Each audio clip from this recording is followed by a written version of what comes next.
Hello friends, welcome to the Tripti classes. आज हम करने वाले हैं यूनिट नंबर 3 का topic number law of variable proportions. Law of variable proportion से समझने से पहले हमें ये समझना चाहिए कि थ्योरी ऑफ प्रोडक्शन क्या होता है। थ्योरी ऑफ प्रोडक्शंस बेसिकली हमें ये शो करता है कि हमें क्या प्रोडक्ट प्रोड्यूस करना है और किस प्राइस पे प्रोड्यूस करना है और प्रोडक्ट की डिमांड क्या है और वो मार्केट में कितना सेल आउट हो रहा है। तो ये बेसिकली हमें जो बताता है वो थ्योरी ऑफ प्रोडक्शन बताता है कि कितना आउटपुट हम लोग मार्केट में सेल आउट कर सकते हैं और थ्योरी ऑफ प्रोडक्शन के अकॉर्डिंग हमें कितनी डिमांड है और हमें प्रोडक्ट को प्रोड्यूस करना है। It consists of how the producer, given the state of technology, combine various input to produce a definite amount of output in an economically and efficient manner. तो basically जो theory of production है हमें क्या बताता है, how the producer कैसे given the state of technology को use करते हुए और बहुत सारे कंबाइन करके इनपुट्स का यूज करते हुए एक आउटपुट को जनरेट करता है with N economically and efficient manner में। तो इकोनॉमिकली और एफिशिएंट मैनर्स में यानी कि उनको लीस्ट कॉस्ट का कॉन्सेप्ट यूज करना है कि जो इनपुट्स हैं सारे इनपुट्स का यूज करते हैं, चाहे वो लेबर हो, चाहे वो मशीनरीज हो, लैंड हो, कैपिटल हो, रॉ मटेरियल हो। तो ये सारे के सारे इनपुट्स का वो यूज करेंगे और उसके बाद वो एक आउटपुट जनरेट करेंगे। तो बेसिकली जो हमारा जो टॉपिक ही इसी से रिलेटेड है कि वेरिएबल प्रपोर्शन को कैसे यूज करता है, वेरिएबल प्रोपोर्शन में कैसे यूज किया जाता है एक प्रोडक्ट को। लेबर की क्वांटिटी कितनी रखनी है, लेबर का नंबर कितना रखना है, तो लैंड कितना होना चाहिए और हमें रॉ मटेरियल की क्वांटिटी कितनी रखनी है। तो सारे प्रोसेस को यूज करते हुए, सारे इनपुट्स को यूज करते हुए वो एक आउटपुट कैसे जनरेट करता है। ये बेसिकली टू कॉन्सेप्ट्स में डिवाइड है theory of production. Theory of productions में फर्स्ट आता है production functions and next was the law of productions, जिसको हम लॉ ऑफ रिटर्न्स कहते हैं, जो basically law of variable proportion ही है। तो प्रोडक्शन फंक्शंस क्या बताता है? प्रोडक्शन फंक्शंस एक रिलेशनशिप बताता है, इनपुट्स और आउटपुट के बीच में एक रिलेशनशिप बताता है कि प्रोडक्शन फंक्शन में हम रिलेशनशिप कैसे क्रिएट करेंगे कि हम सारे के सारे जो इनपुट्स फैक्टर हैं उसको कैसे यूज करते हुए, इनपुट को कैसे यूज करते हुए आउटपुट को जनरेट करेंगे। तो production is purely A technical relation which connect a factor input and output. तो प्रोडक्शन क्या है? एक प्योरली टेक्निकल रिलेशन है। क्या है? एक टेक्निकल रिलेशन है जो कनेक्ट करता है किसको? एक फैक्टर्स ऑफ इनपुट्स यानी जो वेरिएबल और फिक्स फैक्टर्स हैं, फैक्टर्स को, इनपुट्स को यूज करते हुए आउटपुट को जनरेट करता है। तो बेसिकली जो प्रोडक्शन फंक्शन है we are represented by the P is equal to functions of labour, capital and land. तो L denote the labor and K denote the capital and S denote the land। तो इनको कैसे use करता है production functions के अंदर, हम कैसे इनपुट्स को यूज करते हैं और उसको एज ए आउटपुट जनरेशन में हेल्प करें। Come to the topic law of variable proportion. Law of variable proportion state that as proportion of factor is change, proportion of factor क्या होगा? चेंज हो जाएगा। पहले हम 2 लेबर्स ले रहे थे, फिर हमने 3 लेबर्स लेने लगे, कैपिटल हम 1 लगा रहे थे, फिर हमने 5 लगाई। तो अकॉर्डिंग टू द प्रपोर्शन क्या है? चेंज हो रहा है। पहले हमने प्रपोर्शंस लिया 1:2, बाद में हमने उसको प्रपोर्शन को चेंज कर दिया, तब हमने 2:2 लेने लगे। तो प्रपोर्शन को हर बार, लेबर और कैपिटल को हम हर बार चेंज कर रहे हैं। तो हम क्या कह रहे हैं? लॉ ऑफ वेरिएबल प्रोपोर्शन यानी कि वेरी कर रहा है, हर एक स्टेज पे वेरी कर रहा है। प्रपोर्शंस जो है इनपुट्स के वेरी कर रहे हैं। State that as the proportion of all factor is change, सारे फैक्टर्स जो प्रपोर्शन है वो चेंज हो रहे हैं। The total production at first increases, first में पहले क्या होगा? टोटल प्रोडक्शन क्या होगा? इंक्रीज कर जाएगा। जैसे हम मार्केट में कोई भी प्रोडक्ट लॉन्च करते हैं तो एक जब ग्रोथ होने लगेगी तो टोटल प्रोडक्शन क्या होगा? इंक्रीज कर जाएगा, हाई पे पहुंच जाएगा। Total production can be increases. More than the proportionately, तो जो हमने प्रोपोर्शन सेट किया है उससे ज्यादा हो जाएगा, यानी कि जितना हमने इनपुट्स लगाए हैं उसके कंपैरेटिवली हमारा प्रोडक्शन, टोटल प्रोडक्शन क्या होगा, ज्यादा हो जाएगा। देन द इक्वी प्रपोर्शन, और एक टाइम पीरियड ऐसा आएगा जिसमें हम और इनपुट्स लगाते जा रहे हैं लेकिन फिर भी हमारा जो प्रोडक्शन है एक कांस्टेंट रेट पे इंक्रीज हो रहा है। पहले भी 15 था, अब भी 15 ही है, तो वो क्या है, that was equi proportionately and finally less than proportionately. कहने का मतलब है कि फिर से हमने वही इनपुट्स लगाए, सेम इनपुट्स हम लगा रहे हैं तीनों स्टेज में, फर्स्ट स्टेज में, सेकंड स्टेज में, थर्ड स्टेज में हमने तीनों ही इनपुट्स लगाए हैं और तीनों में ही सेम इनपुट्स लगाए हैं। उसके बाद हमारा जो प्रपोर्शन है, प्रपोर्शन भी सेम ही जा रहा है, लेबर्स और कैपिटल का प्रपोर्शन भी सेम ही जा रहा है, उसके बावजूद भी हमारे पास क्या हो रहा है, प्रोडक्शंस है वो फर्स्ट इंक्रीज हुआ, फिर कांस्टेंट टर्म में पहुंच गया, फिर उसके बाद डिक्रीज होना स्टार्ट हो गया। और इसी पे ही जो लॉ ऑफ वेरिएबल प्रोपोर्शन है इस पे डिपेंड करता है, जो आपको मैं ग्राफ से क्लियर करूंगी अभी। Basically law of variable proportions में तीन हम लोग ये लेके चलते हैं, तीन फर्दर कॉन्सेप्ट्स को और लेके चलते हैं, increasing returns to scale and constant returns to scale and decreasing returns to scales. कहने का मतलब है जो स्केल वाला कॉन्सेप्ट है वो लार्ज में हम लोग यूज करते हैं, लार्ज लॉन्ग रन में यूज करते हैं, बट इन शॉर्ट रन हम जितने भी इनपुट्स लगा रहे हैं, हमने वेरिएबल इनपुट्स का बहुत ज्यादा यूज किया है, वेरिएबल इनपुट्स का हमने बहुत यूज किया है। फर्स्ट स्टेज में आएंगे तो हमारा टोटल प्रोडक्शन क्या है, इंक्रीज हो जाएगा, टोटल प्रोडक्शन इंक्रीज हो जाएगा। हमने वही लेबर्स लगाए हैं, वही कैपिटल लगाया है, लैंड भी वही है, हमने उनको यूज करते हुए हमारे पास क्या आ जाएगा, ये जो स्टेज है that showing the increasing return of factors. तो यहाँ पे क्या है, हमारे पास इंक्रीजिंग रिटर्न्स आ रही हैं निकल के। आफ्टर दैट हमने और इनपुट्स लगाए, इनपुट्स को और यूज किया, उसके बाद हमारा एक कांस्टेंट लेवल में रिटर्न आने लगे, कांस्टेंट लेवल पे रिटर्न आने लगे। आफ्टर दैट जो टोटल प्रोडक्शन है वो एक कांस्टेंट लेवल पे पहुंच गया। अगर हमने और इनपुट्स लगाए फिर हमने देखा कि जो हमारा जो टोटल प्रोडक्शन है वो क्या हो गया, डिमिनिशिंग रिटर्न्स पे पहुंचने लग गया, धीरे धीरे वो क्या होने लग गया, डिक्रीज होने लग गया। That was showing by increasing constant and decreasing returns of factors. ठीक है, come to the assumptions। assumptions क्या कहती हैं, one factors variable while other factors are fixed.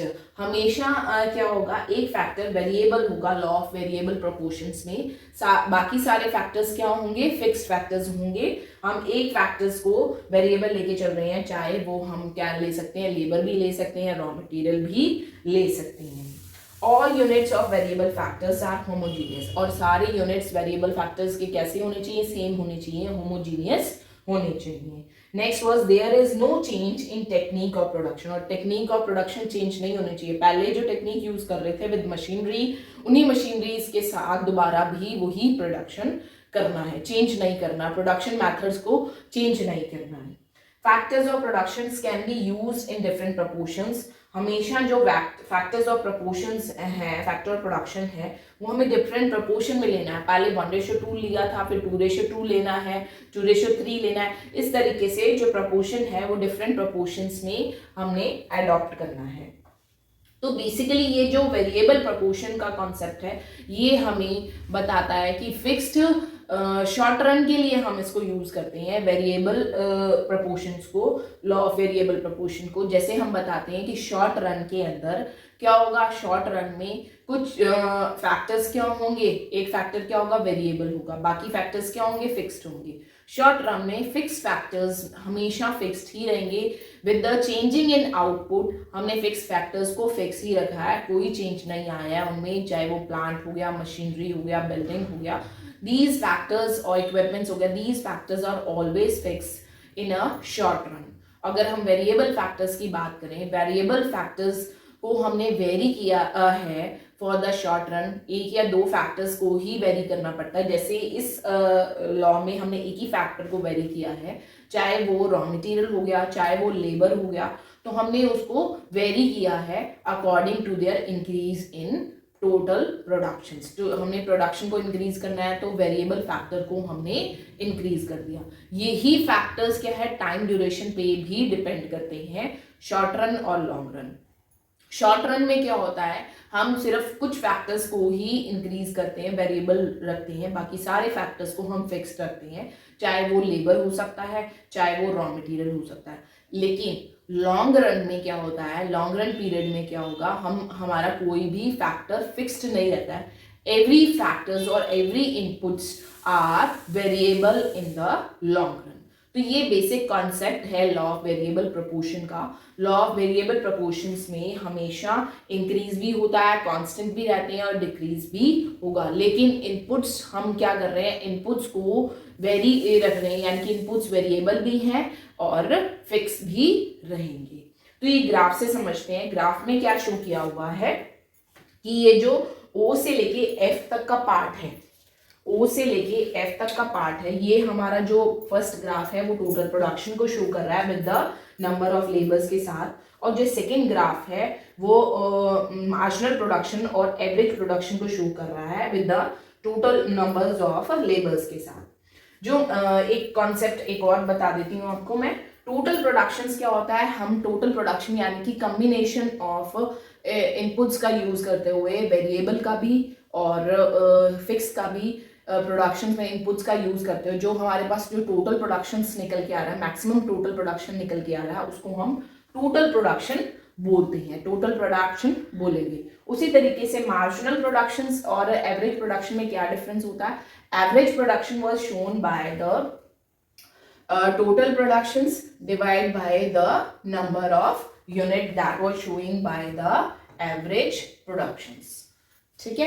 and marginal productions क्या शो करता है, margin production was change in 1 unit of total production with the change in additional unit of quantity that was showing by the marginal productions। तो इन्हीं का ही हमने use किया है graph में। जो ये फर्स्ट O to F वाला जो पार्ट है वो टोटल प्रोडक्शन क्या बता रहा है हमारा, ये जो टोटल प्रोडक्शन क्या हो रहा है हमारा, इंक्रीज हो रहा है। और उसी हिसाब से जब हम इसको इंटरलिंक कर रहे हैं मार्जिन प्रोडक्शन और एवरेज प्रोडक्शन के साथ, ये जो लाइन जो शो कर रही है ये मार्जिन प्रोडक्शन की है और ये वाला जो लाइन शो कर रही है ये एवरेज प्रोडक्शन है। तो उसमें क्या क्या कह रहा है कि जो फर्स्ट स्टेज कब आती है, फर्स्ट स्टेज तब आती है जब टोटल प्रोडक्शन हमारा इंक्रीज करता है और जो मार्जिन प्रोडक्शन है वो भी इंक्रीज करता है और एवरेज प्रोडक्शन है वो भी इंक्रीज करता है। लेकिन कहाँ तक स्टेज खत्म हो जाती है, जब ये एवरेज प्रोडक्शन और मार्जिन प्रोडक्शन आपस में लिंक्ड करते हैं, इंटरसेक्ट करते हैं, वहां पे हमारी ये फर्स्ट स्टेज खत्म हो जाती है। First stage was showing that यहाँ पे तीनों ही जो चीजें हैं, average production, margin production and total production, all are increasing, but margin productions are more higher than the average productions। तो margin production हमेशा average production से ज्यादा रहेगा। ये देख रहे हैं आप, इसमें पीक शो कर रहा है, तो that was showing by the marginal production। उसी तरीके से F से Z तक का पॉइंट है वो हमारे टोटल प्रोडक्शन का एक कांस्टेंट रेट आ रहा है। इसमें सेकेंड स्टेज में कांस्टेंट रेट आ रहा है कि उसकी जो कांस्टेंट जो ग्राफ है वो आने लग गया है यहाँ पे। तो यहाँ पे क्या है, जो हमारा जो टोटल प्रोडक्शन है वो इंक्रीज हो रहा है, लेकिन एवरेज प्रोडक्शन क्या है हमारा, रिड्यूस होना शुरू हो गया है। एवरेज प्रोडक्शन हमारा डिक्रीज होना शुरू हो गया है। और मार्जिन प्रोडक्शन हमारा कहाँ तक आएगा, जब ये पॉइंट मार्जिन प्रोडक्शन हमारी एक्स एक्सिस को टच करेगा, that was NP is equal to 0। Margin production क्या होगी हमारी, 0 हो जाएगी। तो यहाँ पे जो स्टेज है वो कब खत्म होगी, जब मार्जिन प्रोडक्शन 0 हो जाएगा और एवरेज प्रोडक्शन हमारा रिड्यूस होना शुरू हो जाएगा और टोटल प्रोडक्शन भी हमारा इंक्रीजिंग ही शो करेगा विद देयर डिक्रीजिंग रेट। तो एक कांस्टेंट रेट, सॉरी डिक्रीजिंग नहीं, कांस्टेंट रेट पे शो करने लग जाएगा। तो यहाँ पे क्या है, जो हमारा एवरेज प्रोडक्शन है वो मैक्सिमम है। यहाँ पे क्या है, एवरेज प्रोडक्शन भी हमारा मैक्सिमम है और मार्जिन प्रोडक्शन और एवरेज प्रोडक्शन क्या है, इक्वल होना शुरू हो जाते हैं। यहाँ से वो स्टेज स्टार्ट हो जाती है जहाँ पे एवरेज प्रोडक्शन और मार्जिन प्रोडक्शन इक्वल होना शुरू हो जाते हैं। और यहाँ से स्टेज स्टार्ट होगी, एवरेज प्रोडक्शन हमारा क्या है यहाँ पे टॉप पे है, उसके बाद तो रिड्यूस होना शुरू हो गया।